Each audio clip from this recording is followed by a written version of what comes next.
Hello மக்களே, welcome back to the team. நானும் எல்லோரும் எப்படி இருக்கீங்க? நான் ரொம்பவே நல்லா இருக்கேன்.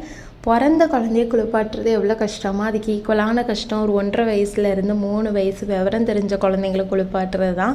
இந்த கஷ்டம் எல்லா அம்மாக்களுமே டெய்லியும் ஃபேஸ் பண்ணிட்டு தான் இருப்போம்.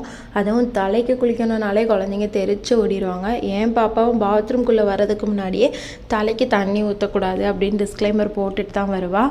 ஆனால் ரீசெண்ட் டேஸில் நான் இந்த மாதிரி பாப்பாவை குளிப்பாட்டிகிட்டு இருக்கேன். இப்படி குளிப்பாட்டுறப்போ பாப்பா நல்லா ஹாப்பியாக தலை குளிக்கிறத என்ஜாய் பண்ணுறா. அதே மாதிரி பயப்படாமல் ரிலாக்ஸ்டாக படுத்துட்டு குளிக்கிறா. அது எப்படி அப்படின்றத இன்றைக்கி உங்களோட ஷேர் பண்ணிக்கிறேன். வாங்க வீடியோக்குள்ளே போயிடலாம். நான் பொதுவாக பாத்ரூம்க்கு வெளியே குளிப்பாட்டுறதா இருந்தால் ஒரு படி 2 படி ஹைட்டில் உட்காந்துப்பேன். அது இது பாத்ரூம்குள்ளேனா ஒரு பலகையை போட்டுட்டு உட்காந்துக்கலாம். உட்காந்து நல்லா காலை நீட்டிட்டு குழந்தைங்கள படுக்க வச்சுக்கணும். இப்படி படுக்க வைக்கிறப்போ நேச்சுரலாக குழந்தைங்களோட தலை கொஞ்சம் மேடில் இருக்கிற மாதிரி நம்ம படுக்க வச்சிட்டோம் அப்படின்னா நம்ம தலைக்கு தண்ணி ஊற்றுறப்போ தண்ணியோட ஃப்ளோ கண்டிப்பாக பேக் சைடு தான் இருக்கும். குழந்தைங்களோட முகத்தில் விழாது. அதே மாதிரி நம்ம ஷாம்புலாம் போடுறப்போ அந்த கெமிக்கல்லாம் குழந்தைங்களோட கண், மூக்கு, வாயிலெல்லாம் போகாது. குழந்தைங்களும் ரிலாக்ஸ்டாக ஜாலியாக படுத்து குளிப்பாங்க. நம்மளும் காதுக்குள்ளெல்லாம் தண்ணி போகாது அப்படின்னு தைரியமாக நம்மளும் குளிப்பாட்டலாம்.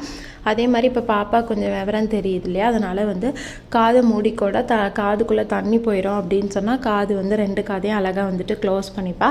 இது கொஞ்சம் விவரம் தெரியாத குழந்தைங்களா இருந்தால் நீங்கள் காட்டன் பால்ஸ் யூஸ் பண்ணிக்கலாம்.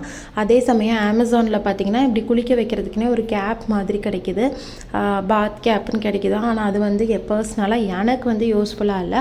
அதுவும் விவரம் தெரிஞ்ச குழந்தைங்கலாம் கண்டிப்பாக கலட்டி போட்டுருவாங்க. பாப்பாலாம் 4-5 மாதத்துலேயே அந்த கேப் வேணாம் அவளுக்கு டிஸ்கம்ஃபர்ட்டாகவே இருந்துச்சு.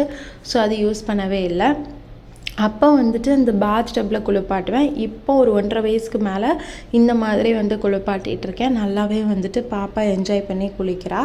ஸோ உங்களுக்கும் குட்டி குழந்தைங்க இருக்கிறாங்க, 1.5 வயசுலேருந்து 3 வயசு குழந்தைங்க இருக்கிறாங்க அப்படின்னா இந்த டிப் ஃபாலோ பண்ணுங்கள். 1.5 வயசுக்கு கீழே உள்ள குழந்தைங்கள நம்ம இப்படி நேராக படுக்க வைக்காமல் க்ராஸில் படுக்க வச்சு கையில் தலையை பிடிச்சிட்டு குளிப்பாட்டுறப்போ அது ஈஸியாக இருக்கும்.